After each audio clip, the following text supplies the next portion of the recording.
Chauncey Billups, who, a great perimeter defender, one of their, historical ambassadors for their team, and he can still hit the outside three. And they brought him in to mentor Brandon Knight. They also picked up Josh Smith in free agency, the uber athletic forward from the Atlanta Hawks. Well, yesterday, they made a trade. They traded Brandon Knight and two of the reserve players to the Milwaukee Bucks in a sign and trade for Brandon Jennings. So, in addition to Chauncey Billups and Josh Smith, they've now picked up Brandon Jennings, who is entering his prime as a facilitator and scorer, and they're adding that to some draft picks that they've done very well with over the past few years in Greg Monroe and Andre Thurman. So, just something to keep an eye on. They're obviously not going to be competing for a championship this year, but that 7th, 8th seed in the playoffs is not out of the realm of possibility, and it's going to, at the very least, to possibly get them out of the lottery where they've been just dawdling for the past half a decade or so.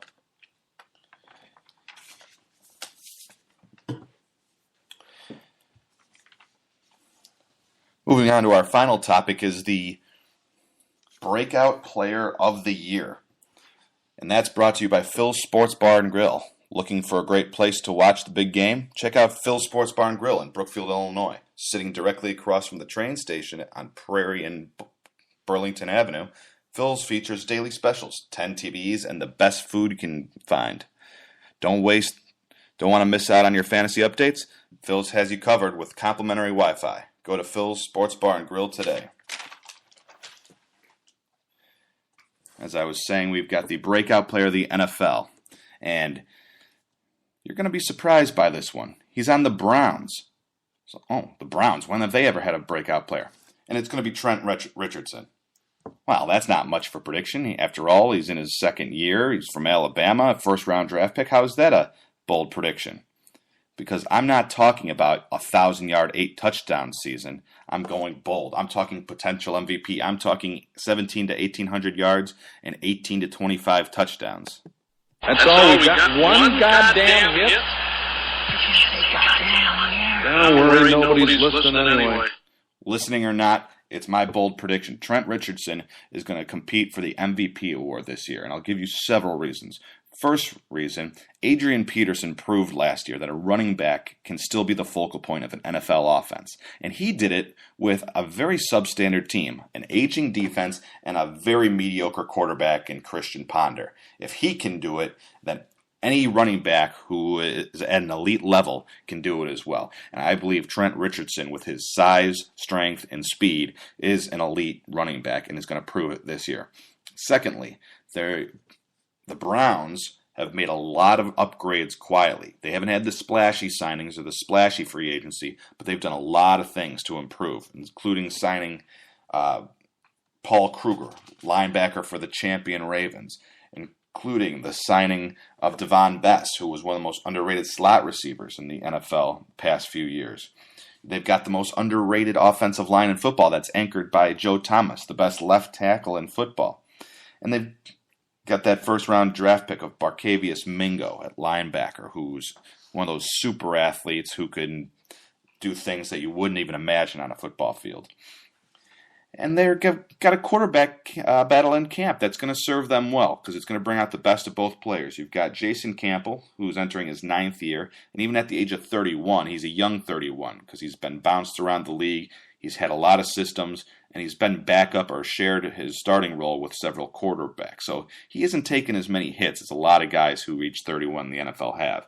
And he's been a solid quarterback. His only problem is he'll hang on to the ball a little too long. But I think that's mostly because he's played behind some awful offensive lines. And then you've got Brandon Whedon entering his 2nd year, but coming out of college late. He's going to be 29, turning 30 this year. He's the incumbent starter, and it's his job to lose. But he had some impressive stats last year, too, with, again, a very subpar group of receivers and offensive attack. But here's the main reason why Trent Richardson's going to have a huge breakout year, and that's because of Norv Turner. Norv Turner's record as a head coach isn't the best, but his record at turning around offenses is impeccable. And if you'll excuse me for a moment, I want to read you some of these stats that he's had with some of the people he's coached. As the Cowboys offensive coordinator from 1991 to 93, he had Emmitt Smith, who in those years had the 3 best years of his career. In those 3 years, Emmitt Smith had 3 rushing titles, 1 MVP, and 2 Super Bowls. And in those 3 years, he rushed for 4,762 yards and 39 touchdowns. He also was the offensive coordinator for LaDainian Tomlinson in 2001 for the Chargers in Tomlinson's rookie year. And in that year, as a rookie, Tomlinson rushed for over 1,200 yards and 10 touchdowns. He then moved on to the Dolphins from 2002 to 2003, where Ricky Williams had the best 2 years of his career, where he rushed for a combined 3,200 yards and 25 touchdowns. In 2006, he was a one-year coordinator with the 49ers, where he had Frank Gore, who rushed for 1,700 yards and 8 touchdowns. And as a head coach, he's had a very good track record with running backs as well. He had Terry Allen on the Redskins. Do you remember him? No, I don't either. But during the stretch from 1995 to 1998, Terry Allen ran for 4,084 yards and 37 touchdowns. And his best year was 96, where he ran for 1,300 yards and 21 touchdowns. There's Stephen Davis, 99 to 2000, 2,700 yards, 28 touchdowns. And even in that year, 05 to 04, where he was the god-awful coach of the Oakland Raiders, he had Lamont Jordan, a nobody running back who didn't have good speed, who didn't have good breakaway ability, and he still rushed for over 1,000 yards and 9 touchdowns. And Lamont Jordan promptly got a big contract from the New York Jets and proved that he was not a quality player.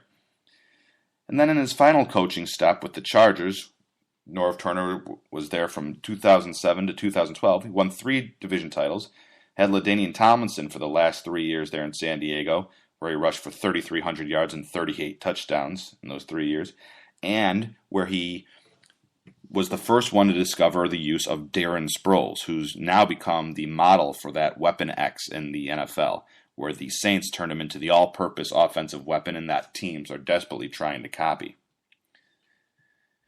So, with all that said, you've got a lot of things working for the Browns and working for Trent Richardson. You've got the good offensive line. You've got a quarterback battle that's going to bring the best out of both guys. And you've got a coach who is going to consistently not only get you the ball, but put you in a position to do things with it. I am predicting Trent Richardson will be the breakout star this year. Like I said, 1,700 to 1,800 yards, right around 20 touchdowns. That is what we're talking about. If you want to call in and comment, again, the number is 630-534-0779. That's 630-534-0779.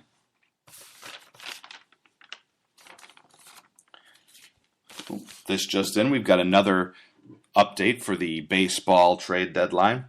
The Los Angeles Dodgers just signed pitcher Brian Wilson to a 1-year deal. Brian Wilson, of course, was the eccentric closer for the championship San Francisco Giants team. He was the one with the big bushy beard who was best friends with Charlie Sheen, who ended up going through Tommy John surgery. Brian Wilson is due back from his rehab assignment from the Tommy John surgery by mid-August, and in the way the Dodgers are playing, that'll give them another arm for the bullpen coming their World Series push.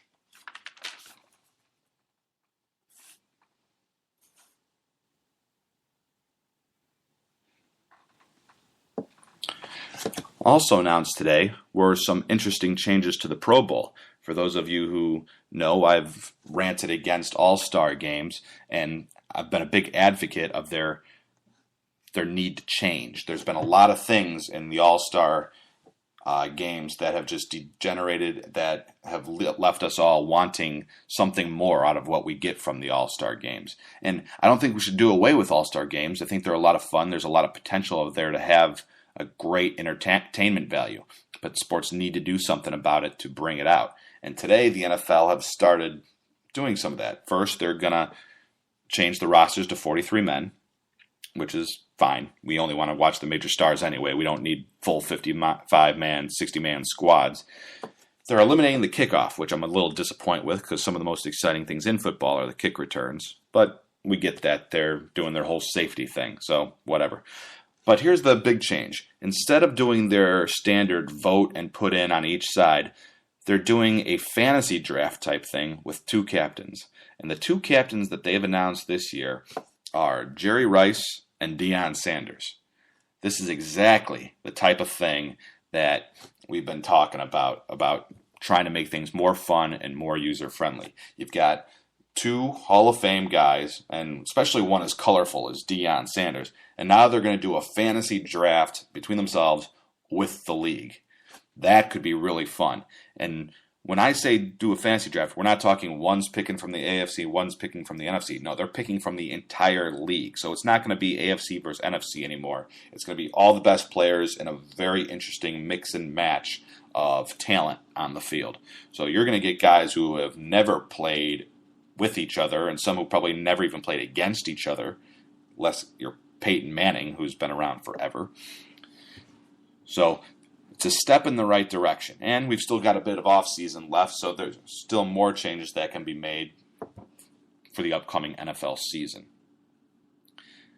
They didn't announce, though, whether there's going to be any difference in the overtime rules, if it's going to be the sudden death like the playoffs, the sudden death like the regular season, or the 1 score each like the postseason. But we'll just have to wait and see for that.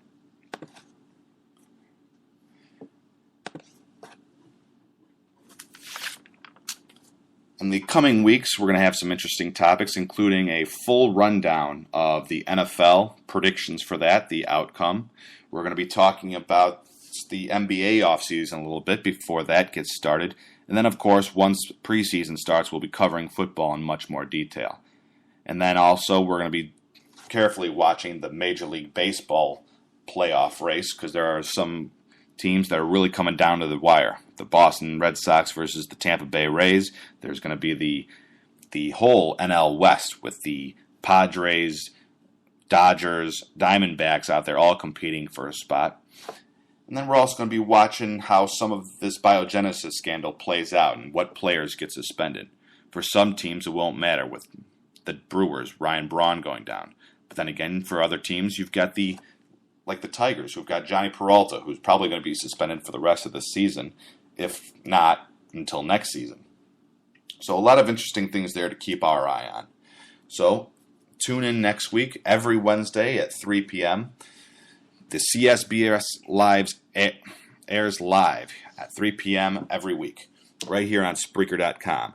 In the meantime, follow me on Twitter at the CSBS, like me on Facebook, and keep up with me on my sports blog on Tumblr. I am Chris Stanton, and this has been the CSBS Sports Edition.